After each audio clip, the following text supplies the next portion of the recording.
सच्चिदानंदरूपाय विश्वोत्पत्त्यादि Hathaway तापत्रय विनाशाय श्री कृष्णाय वयं नुमः। श्रीमद्भागवत महापुराण दशम स्कंद पूर्वार्ध दूसरा अध्याय। भगवान का गर्भ प्रवेश और देवताओं द्वारा गर्भ स्तुति।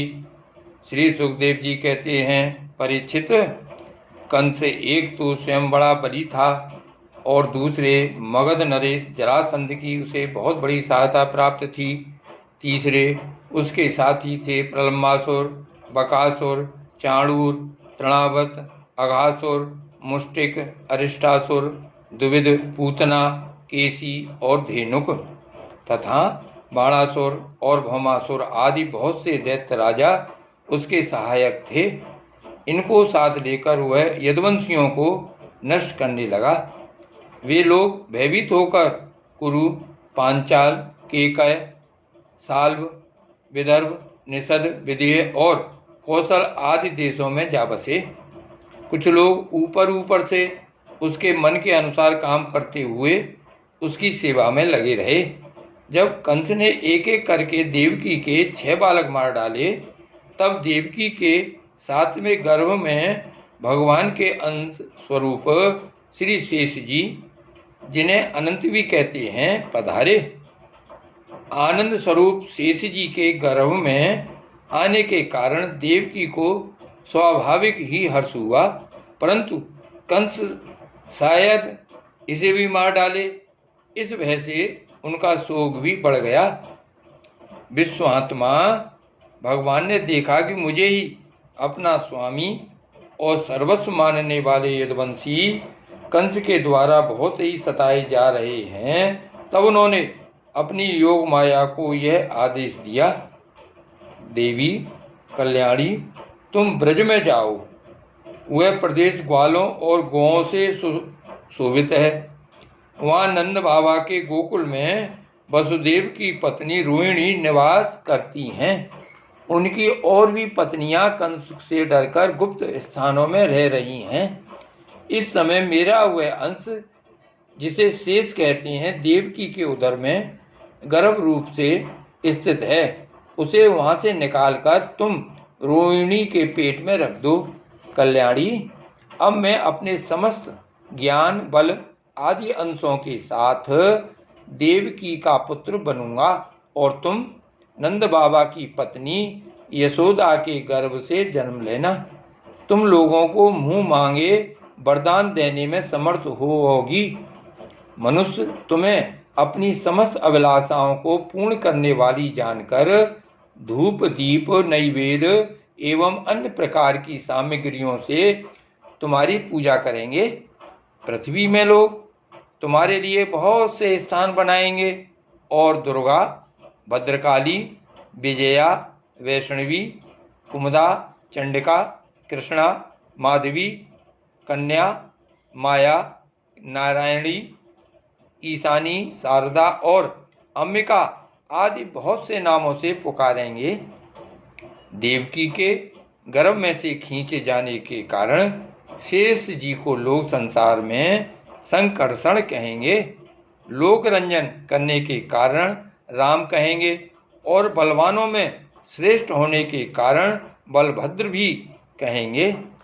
जब भगवान ने इस प्रकार आदेश दिया, तब योग माया ने जो आज्ञा, ऐसा कहकर उनकी बात सिरोधार की और उनकी परिक्रमा करके वे पृथ्वी लोक में चली आईं तथा भगवान ने जैसा कहा था वैसे ही किया। जब योग माया ने देवकी का गर्भ ले जाकर रोहिणी के उदर में रख दिया, तब पुरवासी बड़े दुख के साथ आपस में कहने लगे, हाय बिचारी देवकी का यह गर्भ तो नष्ट ही हो गया। भगवान भक्तों को अभय करने वाले हैं। वे सर्वत्र सब रूप में हैं। उन्हें कहीं आना जाना नहीं है। इसलिए वे वसुदेव जी के मन में अपनी समस्त कलाओं के साथ प्रकट हो गए। उसमें विद्यमान रहने पर भी अपने को अव्यक्त से व्यक्त कर दिया। भगवान की ज्योति को धारण करने के कारण वसुदेव जी सूर्य के समान तेजस्वी हो गए। उन्हें देखकर लोगों की आंखें चौंधिया जाती। कोई भी अपने बल, वाणी या प्रभाव से उन्हें दबा नहीं सकता था।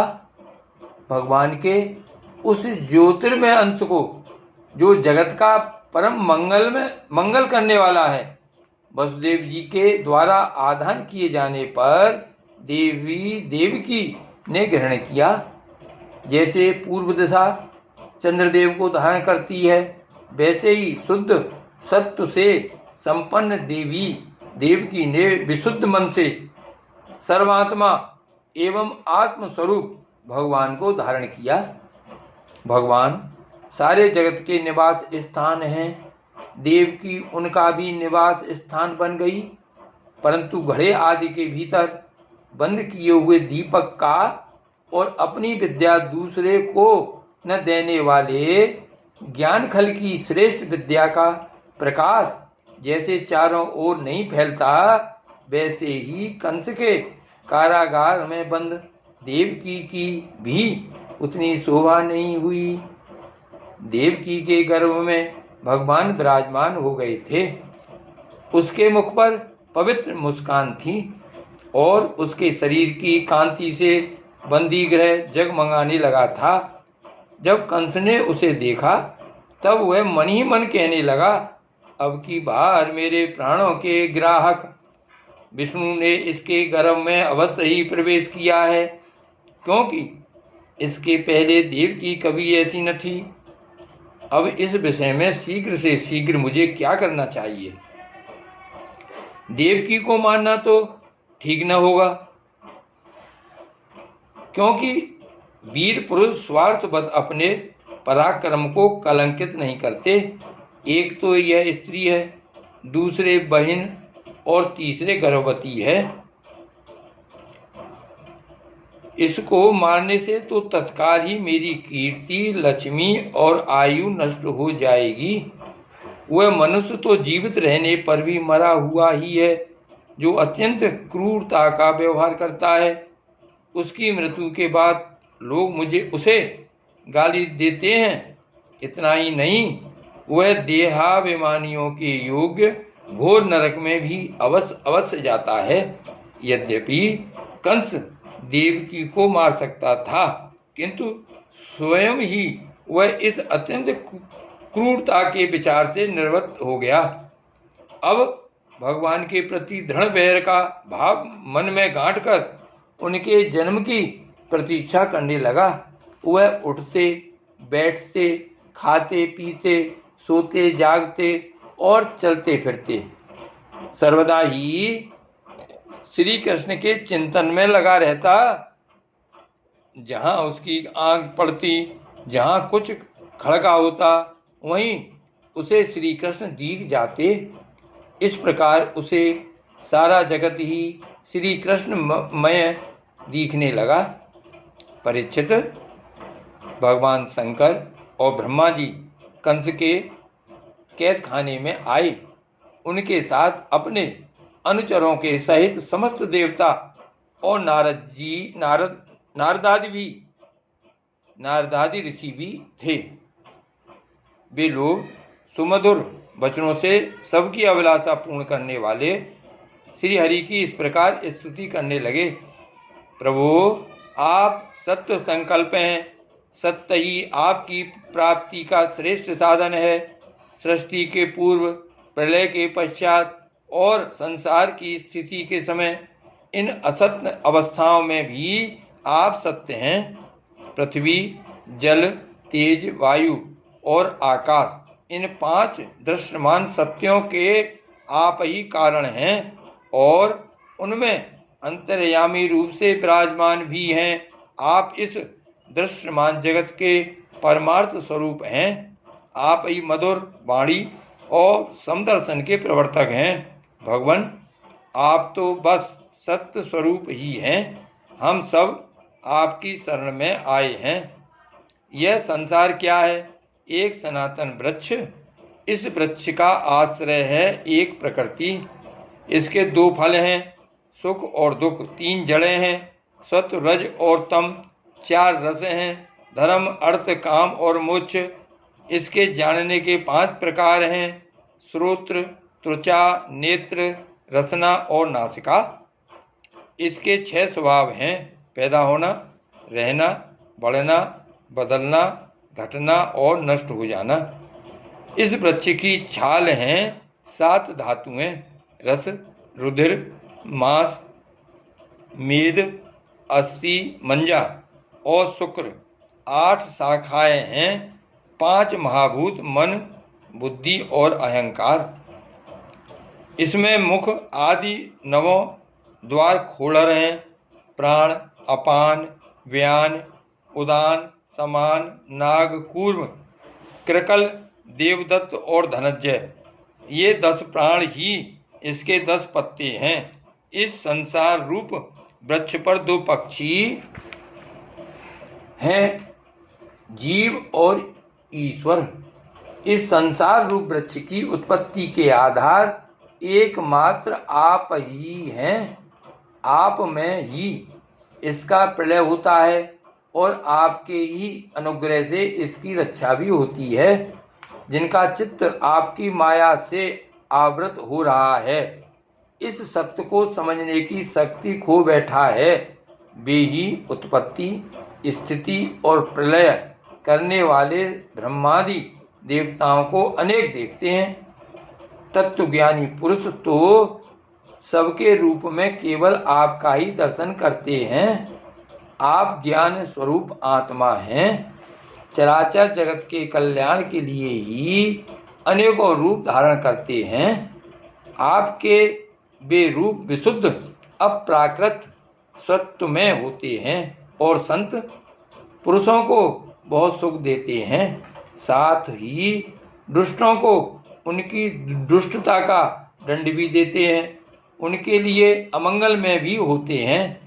कमल के समान कोमल अनुग्रह भरे नेत्रों वाले प्रभु, कुछ बिरले लोग ही आपके समस्त पदार्थों और प्राणियों के आश्रय स्वरूप पूर्ण रूप में पूर्ण एकाग्रता से अपना चित्त लगा पाते हैं और आपके चरण कमल रूपी जहाज का आश्रय लेकर इस संसार सागर को बछड़े के खुर के गड्ढे के समान अनायासी पार कर जाते हैं।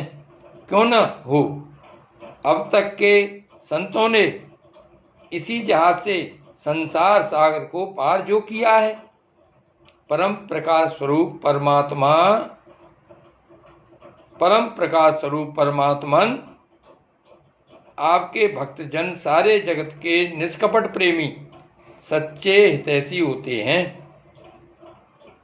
वे स्वयं तो इस भयंकर और कष्ट से पार करने योग्य संसार सागर को पार कर ही जाते हैं, किंतु औरों के कल्याण के लिए भी वे यहाँ आपके चरण कमलों की नौका स्थापित कर जाते हैं।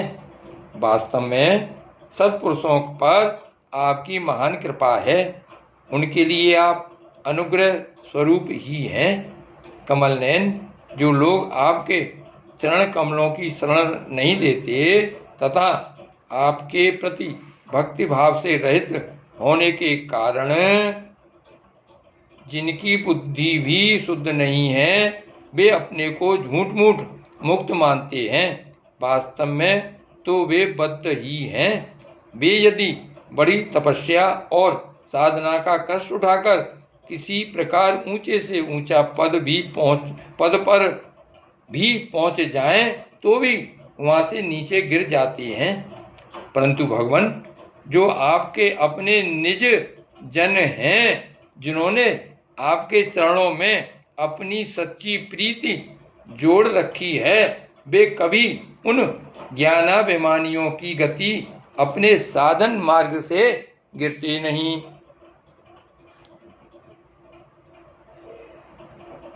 परंतु भगवान, जो आपके अपने निजन हैं, जिन्होंने आपके चरणों में अपनी सच्ची प्रीति जोड़ रखी है, वे कभी उन ज्ञानाभिमानियों की भांति अपने साधन मार्ग से गिरते नहीं। प्रभु, वे बड़े बड़े विघ्न डालने वालों की सेना के सरदारों के सिर पर पैर रखकर निर्भय बचरते हैं। कोई भी विघ्न उनके मार्ग में रुकावट नहीं डाल सकते, क्योंकि उनके रक्षक आप जो हैं। आप संसार की स्थिति के लिए समस्त देहधारियों को परम कल्याण प्रदान करने वाला विशुद्ध सत्य में सच्चिदानंद में परम ही दिव्य मंगल विग्रह प्रकट करते हैं। उस रूप के प्रकट होने से ही आपके भक्त वेद, कर्मकांड, अष्टांग योग, तपस्या और समाधि के द्वारा आपकी आराधना करते हैं। बिना किसी आश्रय के वे किसकी आराधना करेंगे?